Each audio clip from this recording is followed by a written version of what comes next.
பாலக்கோட்டில் பங்குனி உத்தரத்தை முன்னிட்டு ஸ்ரீ திரௌபதி அம்மன் திருப்பதி விழா பக்தர்கள் சுவாமி தரிசனம். தருமபுரி மாவட்டம் பாலக்கோட்டில் பங்குனி உத்தரத்தை முன்னிட்டு நேற்று கொடியேற்றத்துடன் விழா தொடங்கியது.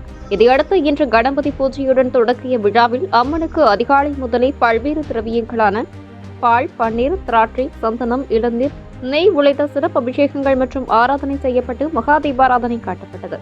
இரவு ஸ்ரீ திரௌபதி அம்மன் திருவீதி உலா நடந்தது.